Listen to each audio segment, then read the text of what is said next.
Imam Syafi'i bernama lengkap Abu Abdullah Muhammad bin Idris Asy-Syafi'i. Lahir di Gaza, Palestina pada tahun 150 Hijriah, 767 sampai 820 M. Berasal dari keturunan bangsawan Quraisy dan masih keluarga jauh Rasulullah SAW. Dari ayahnya, garis keturunannya bertemu di Abdul Manaf, kakek ketiga Rasulullah. Dan dari ibunya masih merupakan cicit Ali bin Abi Thalib R.A. Semasa dalam kandungan, kedua orang tuanya meninggalkan Mekah menuju Palestina. Setibanya di Gaza, ayahnya jatuh sakit dan berpulang ke rahmatullah. Kemudian beliau diasuh dan dibesarkan oleh ibunya dalam kondisi yang sangat prihatin dan serba kekurangan.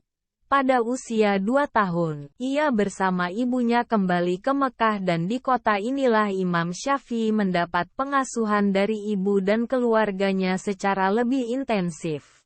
Saat berusia 9 tahun, beliau telah menghafal seluruh ayat Al-Quran dengan lancar, bahkan beliau sempat 16 kali khatam Al-Quran dalam perjalanannya dari Mekah menuju Madinah. Setahun kemudian, Kitab Al-Muwatta, karangan Imam Malik yang berisikan 1720 hadis pilihan juga dihafalnya di luar kepala. Imam Syafi'i juga menekuni bahasa dan sastra Arab di dusun Baduy Bani Hundail selama beberapa tahun. Kemudian beliau kembali ke Mekah dan belajar fiqh dari seorang ulama besar yang juga mufti kota Mekah pada saat itu, yaitu Imam Muslim bin Khalid Az-Zani. Kecerdasannya inilah yang membuat dirinya dalam usia yang sangat muda, 15 tahun, telah duduk di kursi mufti kota Mekah. Namun demikian Imam Syafi'i belum merasa puas menuntut ilmu karena semakin dalam beliau menekuni suatu ilmu, semakin banyak yang belum beliau mengerti. Sehingga tidak mengherankan bila guru Imam Syafi'i begitu banyak jumlahnya sama dengan banyaknya para muridnya. Meskipun Imam Syafi'i menguasai hampir seluruh disiplin ilmu, namun beliau lebih dikenal sebagai ahli hadis dan hukum karena inti pemikirannya terfokus pada 2 cabang ilmu tersebut. Pembelaannya yang besar terhadap sunnah Nabi sehingga beliau digelari Nasuru Sunnah, pembela sunnah Nabi. Dalam pandangannya, sunnah Nabi mempunyai kedudukan yang sangat tinggi. Malah beberapa kalangan menyebutkan bahwa Imam Syafi'i menyetarakan kedudukan sunnah dengan Al-Quran dalam kaitannya sebagai sumber hukum Islam.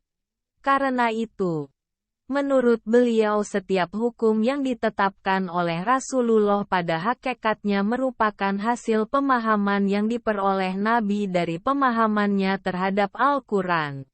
Selain kedua sumber tersebut, Al-Quran dan hadis, dalam mengambil suatu ketetapan hukum, Imam Syafi'i juga menggunakan ijma, qiyas dan istidlal, penalaran, sebagai dasar hukum Islam. Berkaitan dengan bid'ah, Imam Syafi'i berpendapat bahwa bid'ah itu terbagi menjadi 2 macam, yaitu bid'ah terpuji dan sesat. Dikatakan terpuji jika bid'ah tersebut selaras dengan prinsip-prinsip Al-Quran dan Sunnah dan sebaliknya. Dalam soal taklid, beliau selalu memberikan perhatian kepada murid-muridnya agar tidak menerima begitu saja pendapat-pendapat dan hasil ijtihadnya.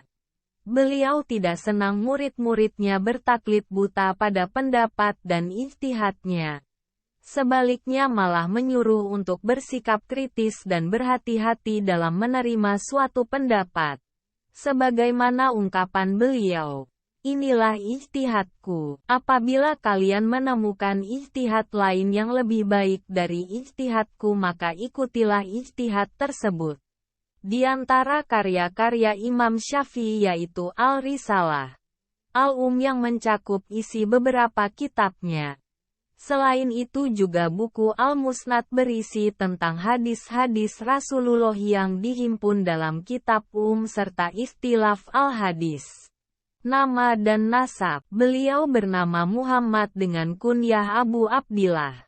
Nasab beliau secara lengkap adalah Muhammad bin Idris bin Al-Abbas bin Utsman bin Syafi bin As-Sa'ib bin Ubaid bin Abdu Zaid bin Hashim bin Al-Muthalib bin Abdu Manaf bin Qusay. Nasab beliau bertemu dengan nasab Rasulullah pada diri Abdu Manaf bin Qusay. Dengan begitu, beliau masih termasuk sanak kandung Rasulullah karena masih terhitung keturunan paman jauh beliau, yaitu Hashim bin Al-Muthalib.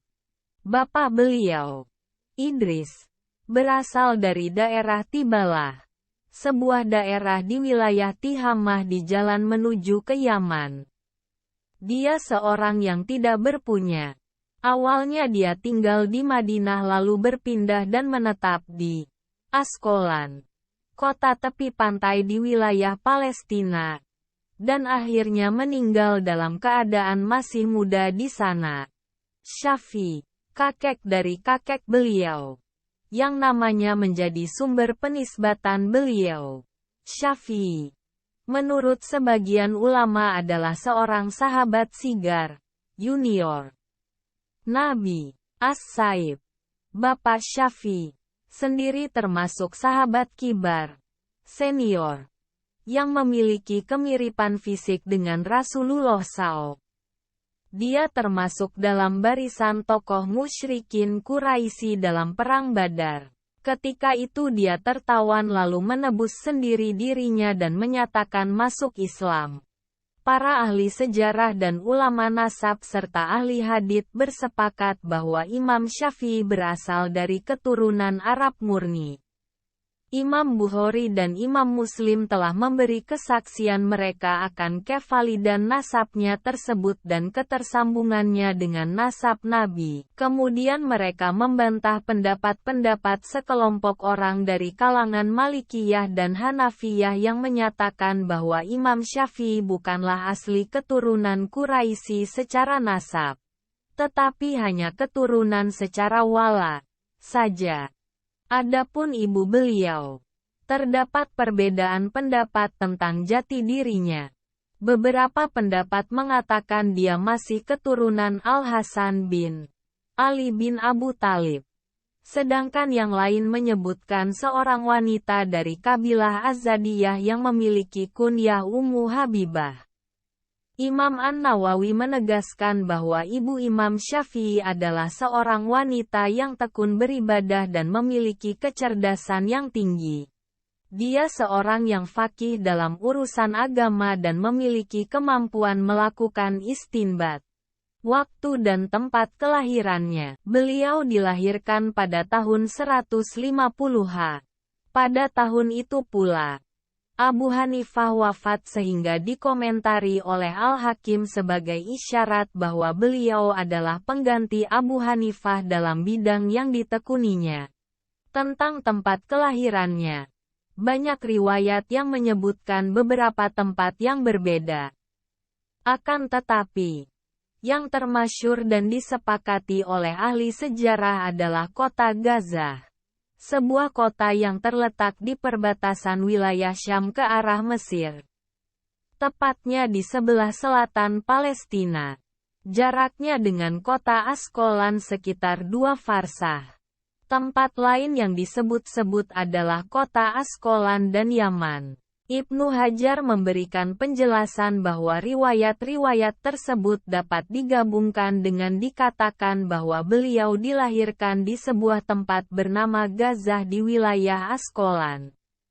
Ketika berumur 2 tahun, beliau dibawa ibunya ke negeri Hijaz dan berbaur dengan penduduk negeri itu yang keturunan Yaman karena sang ibu berasal dari kabilah Azdiyah, dari Yaman. Lalu ketika berumur 10 tahun, beliau dibawa ke Mekah. Karena sang ibu khawatir nasabnya yang mulia lenyap dan terlupakan. pertumbuhannya dan pengembaraannya mencari ilmu. Di Mekah, Imam Syafi'i dan ibunya tinggal di dekat Shibu al-Haif. Di sana, sang ibu mengirimnya belajar kepada seorang guru. Sebenarnya ibunya tidak mampu untuk membiayainya. Tetapi sang guru ternyata rela tidak dibayar setelah melihat kecerdasan dan kecepatannya dalam menghafal. Imam Syafi'i bercerita, di Al-Kutab, sekolah tempat menghafal Al-Quran, saya melihat guru yang mengajar di situ membacakan murid-muridnya ayat Al-Quran. Maka aku ikut menghafalnya. Sampai ketika saya menghafal semua yang dia diktekan, dia berkata kepadaku, tidak halal bagiku mengambil upah sedikit pun darimu. Dan ternyata kemudian dengan segera guru itu mengangkatnya sebagai penggantinya, mengawasi murid-murid lain, jika dia tidak ada.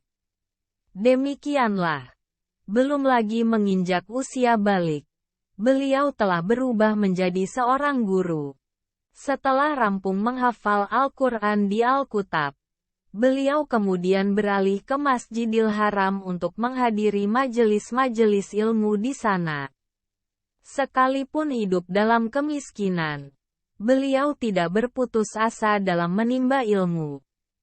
Beliau mengumpulkan pecahan tembikar, potongan kulit, pelepah kurma, dan tulang unta untuk dipakai menulis. Sampai-sampai tempayan-tempayan milik ibunya penuh dengan tulang-tulang, pecahan tembikar, dan pelepah kurma yang telah bertuliskan hadis-hadis Nabi. Dan itu terjadi pada saat beliau belum lagi berusia balik, sampai dikatakan bahwa beliau telah menghafal Al-Quran pada saat berusia 7 tahun. Lalu membaca dan menghafal kitab Al-Muwatta, karya Imam Malik pada usia 12 tahun sebelum beliau berjumpa langsung dengan Imam Malik di Madinah. Beliau juga tertarik mempelajari ilmu bahasa Arab dan syair-syairnya. Beliau memutuskan untuk tinggal di daerah pedalaman bersama suku Hujail yang telah terkenal kefasihan dan kemurnian bahasanya, serta syair-syair mereka. Hasilnya, sekembalinya dari sana beliau telah berhasil menguasai kefasihan mereka dan menghafal seluruh syair mereka, serta mengetahui nasab orang-orang Arab, suatu hal yang kemudian banyak dipuji oleh ahli-ahli bahasa Arab yang pernah berjumpa dengannya dan yang hidup sesudahnya. Namun, takdir Allah telah menentukan jalan lain baginya. Setelah mendapatkan nasihat dari dua orang ulama, yaitu Muslim bin Khalid Az-Zanji mufti kota Mekah, dan Al-Husain bin Ali bin Yazid agar mendalami ilmu fikih, maka beliau pun tersentuh untuk mendalaminya dan mulailah beliau melakukan pengembaraannya mencari ilmu. Beliau mengawalinya dengan menimbanya dari ulama-ulama kotanya, Mekah, seperti Muslim bin Khalid, Dawud bin Abdurrahman al-Attar, Muhammad bin Ali bin Syafi, yang masih terhitung paman jauhnya, Sufyan bin Uyainah ahli hadits Mekah, Abdurrahman bin Abu Bakar al-Maliki, Said bin Salim, Fudail bin Iyad, dan lain-lain. Di Mekah ini, beliau mempelajari ilmu fikih, hadits, lughoh, dan muwatta Imam Malik. Di samping itu beliau juga mempelajari keterampilan memanah dan menunggang kuda sampai menjadi mahir sebagai realisasi pemahamannya terhadap ayat 60 surat Al-Anfal. Bahkan dikatakan bahwa dari 10 panah yang dilepasnya, 9 di antaranya pasti mengena sasaran. Setelah mendapat izin dari para syekhnya untuk berfatwa, timbul keinginannya untuk mengembara ke Madinah, Dar as-Sunnah, untuk mengambil ilmu dari para ulamanya. Terlebih lagi di sana ada Imam Malik bin Anas, penyusun Al-Muwatta. Maka berangkatlah beliau ke sana menemui sang imam. Di hadapan Imam Malik, beliau membaca Al-Muwatta, yang telah dihafalnya di Mekah. Dan hafalannya itu membuat Imam Malik kagum kepadanya. Beliau menjalani mulazomah kepada Imam Malik demi mengambil ilmu darinya sampai sang imam wafat pada tahun 179. Di samping Imam Malik, beliau juga mengambil ilmu dari ulama Madinah lainnya seperti Ibrahim bin Abu Yahya, Abdul Aziz Ad-Darawardi, Ataf bin Khalid, Ismail bin Jafar, Ibrahim bin Sa'd dan masih banyak lagi. Setelah kembali ke Mekah, beliau kemudian melanjutkan mencari ilmu ke Yaman. Di sana beliau mengambil ilmu dari Mutarif bin Mazin dan Hisham bin Yusuf Al-Qadi, serta yang lain. Namun, berawal dari Yaman inilah beliau mendapat cobaan satu hal yang selalu dihadapi oleh para ulama, sebelum maupun sesudah beliau. Di Yaman, nama beliau menjadi tenar karena sejumlah kegiatan dan kegigihannya menegakkan keadilan. Dan ketenarannya itu sampai juga ke telinga penduduk Mekah. Lalu, orang-orang yang tidak senang kepadanya akibat kegiatannya tadi mengadukannya kepada Khalifah Harun ar-Rasyid. Mereka menuduhnya hendak mengobarkan pemberontakan bersama orang-orang dari kalangan Alawiyah. Sebagaimana dalam sejarah, Imam Syafi'i hidup pada masa-masa awal pemerintahan Bani Abbasiyah yang berhasil merebut kekuasaan dari Bani Umayyah. Pada masa itu, setiap khalifah dari Bani Abbasiyah hampir selalu menghadapi pemberontakan orang-orang dari kalangan Alawiyah. Kenyataan ini membuat mereka bersikap sangat kejam dalam memadamkan pemberontakan orang-orang Alawiyah yang sebenarnya masih saudara mereka sebagai sesama Bani Hashim. Dan hal itu menggoreskan rasa sedih yang mendalam pada kaum muslimin secara umum dan pada diri Imam Syafi'i secara khusus. Dia melihat orang-orang dari Ahlu Bait Nabi menghadapi musibah yang mengenaskan dari penguasa. Maka berbeda dengan sikap ahli fikih selainnya. Beliau pun menampakkan secara terang-terangan rasa cintanya kepada mereka tanpa rasa takut sedikit pun. Suatu sikap yang saat itu akan membuat pemiliknya merasakan kehidupan yang sangat sulit. Sikapnya itu membuatnya dituduh sebagai orang yang bersikap tasyayu. Padahal sikapnya sama sekali berbeda dengan tasyu, model orang-orang Syiah. Bahkan Imam Syafi'i menolak keras sikap tasyu, model mereka itu yang meyakini ketidakabsahan keimaman Abu Bakar, Umar, serta Utsman, dan hanya meyakini keimaman Ali, serta meyakini kemaksuman para imam mereka. Sedangkan kecintaan beliau kepada Ahlu Bait adalah kecintaan yang didasari oleh perintah-perintah yang terdapat dalam Al-Quran maupun hadis-hadis sahih. Dan kecintaan beliau itu ternyata tidaklah lantas membuatnya dianggap oleh orang-orang Syiah sebagai ahli fikih mazhab mereka. Tuduhan dusta yang diarahkan kepadanya bahwa dia hendak mengobarkan pemberontakan membuatnya ditangkap, lalu digelandang ke Baghdad dalam keadaan dibelenggu dengan rantai bersama sejumlah orang-orang Alawiyah. Beliau bersama orang-orang Alawiyah itu dihadapkan ke hadapan Khalifah Harun ar-Rasyid. Khalifah menyuruh bawahannya menyiapkan pedang dan hamparan kulit. Setelah memeriksa mereka seorang demi seorang, ia menyuruh pegawainya memenggal kepala mereka. Ketika sampai pada gilirannya, Imam Syafi'i berusaha memberikan penjelasan kepada Khalifah. Dengan kecerdasan dan ketenangannya serta pembelaan dari Muhammad bin Al-Hasan ahli fikih Irak, beliau berhasil meyakinkan Khalifah tentang ketidakbenaran apa yang dituduhkan kepadanya. Akhirnya beliau meninggalkan majelis Harun ar-Rasyid dalam keadaan bersih dari tuduhan bersekongkol dengan Alawiyah dan mendapatkan kesempatan untuk tinggal di Baghdad.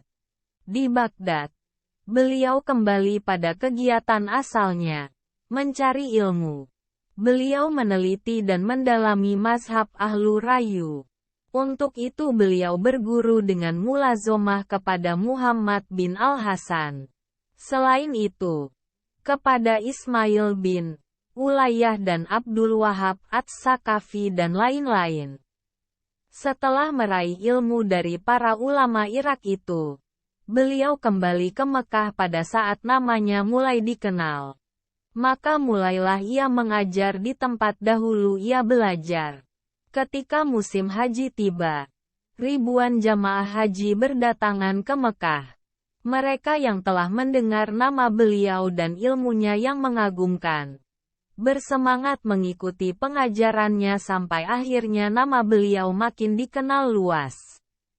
Salah satu di antara mereka adalah Imam Ahmad bin Hanbal. Ketika kemasyhurannya sampai ke kota Baghdad, Imam Abdurrahman bin Mahdi mengirim surat kepada Imam Syafi'i memintanya untuk menulis sebuah kitab yang berisi kabar-kabar yang makbul, penjelasan tentang nasikh dan mansukh dari ayat-ayat Al-Quran dan lain-lain. Maka beliau pun menulis kitabnya yang terkenal, Ar-Risalah. Setelah lebih dari 9 tahun mengajar di Mekah, beliau kembali melakukan perjalanan ke Irak untuk kedua kalinya dalam rangka menolong mazhab Ashabul Hadits di sana. Beliau mendapat sambutan meriah di Baghdad karena para ulama besar di sana telah menyebut-nyebut namanya. Dengan kedatangannya, kelompok Ashabul Hadits merasa mendapat angin segar karena sebelumnya mereka merasa didominasi oleh Ahlu Rayi. Sampai-sampai dikatakan bahwa ketika beliau datang ke Baghdad, di Masjid Jami Al-Gharbi terdapat sekitar 20 halaqoh Ahlu Rayu. Tetapi ketika hari Jumat tiba, yang tersisa hanya 2 atau 3 halaqoh saja. Beliau menetap di Irak selama 2 tahun. Kemudian pada tahun 197 beliau balik ke Mekah. Di sana beliau mulai menyebar mazhabnya sendiri. Maka datanglah para penuntut ilmu kepadanya meneguk dari lautan ilmunya. Tetapi beliau hanya berada setahun di Mekah. Tahun 198, beliau berangkat lagi ke Irak. Namun, beliau hanya beberapa bulan saja di sana karena telah terjadi perubahan politik. Khalifah Al-Ma'mun telah dikuasai oleh para ulama ahli kalam, dan terjebak dalam pembahasan-pembahasan tentang ilmu kalam. Sementara Imam Syafi'i adalah orang yang paham betul tentang ilmu kalam.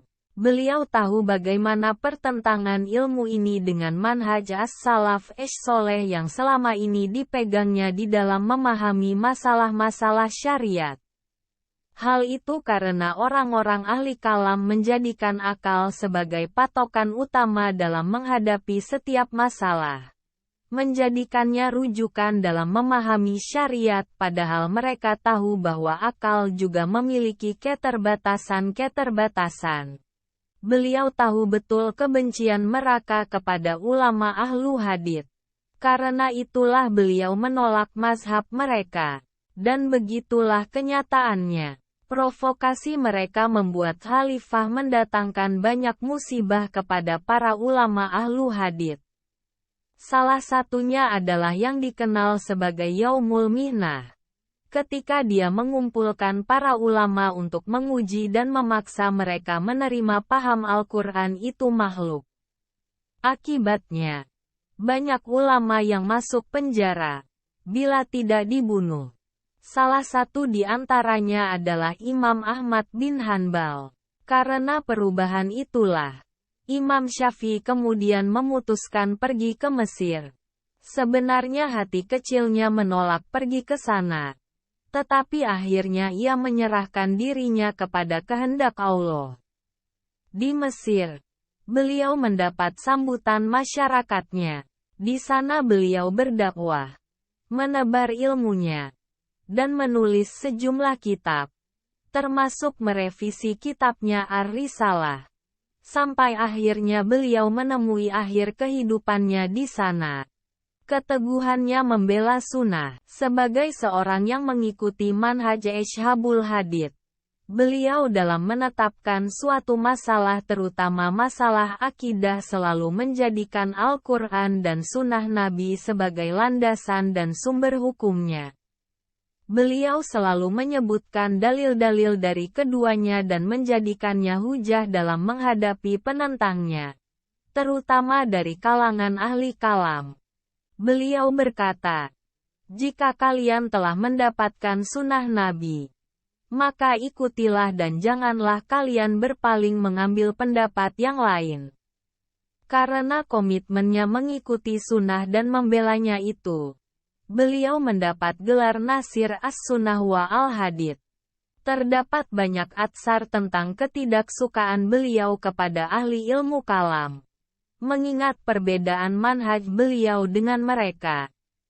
Beliau berkata, "Setiap orang yang berbicara, mutakalim, dengan bersumber dari Al-Quran dan Sunnah, maka ucapannya adalah benar.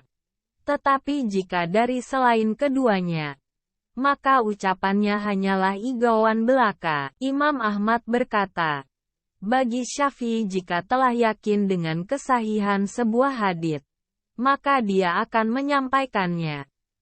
Dan perilaku yang terbaik adalah dia tidak tertarik sama sekali dengan ilmu kalam, dan lebih tertarik kepada fikih." Imam Syafi'i berkata, "Tidak ada yang lebih aku benci daripada ilmu kalam dan ahlinya."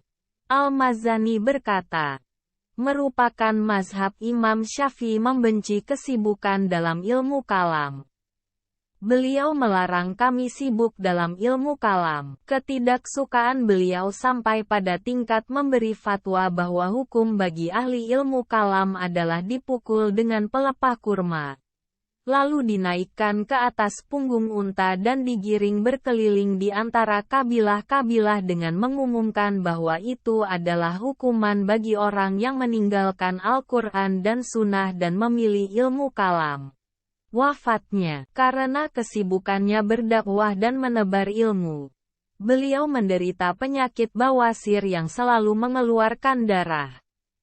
Makin lama penyakitnya itu bertambah parah hingga akhirnya beliau wafat karenanya. Beliau wafat pada malam Jumat setelah salat Isya, hari terakhir bulan Rajab permulaan tahun 204 dalam usia 54 tahun. Semoga Allah memberikan kepadanya rahmatnya yang luas. Ar-Rabi menyampaikan bahwa dia bermimpi melihat Imam Syafi'i sesudah wafatnya. Dia berkata kepada beliau, "Apa yang telah diperbuat Allah kepadamu, wahai Abu Abdillah?" Beliau menjawab, "Allah menduduhkan aku di atas sebuah kursi emas dan menaburkan pada diriku mutiara-mutiara yang halus, karangan-karangannya." Sekalipun beliau hanya hidup selama setengah abad dan kesibukannya melakukan perjalanan jauh untuk mencari ilmu, hal itu tidaklah menghalanginya untuk menulis banyak kitab. Jumlahnya menurut Ibnu Zulak mencapai 200 bagian. Sedangkan menurut Al-Marwazi mencapai 113 kitab tentang tafsir, fikih, adab dan lain-lain. Yaqut Al-Hamawi mengatakan jumlahnya mencapai 174 kitab yang judul-judulnya disebutkan oleh Ibnu An-Nadim dalam Al-Fahrasat.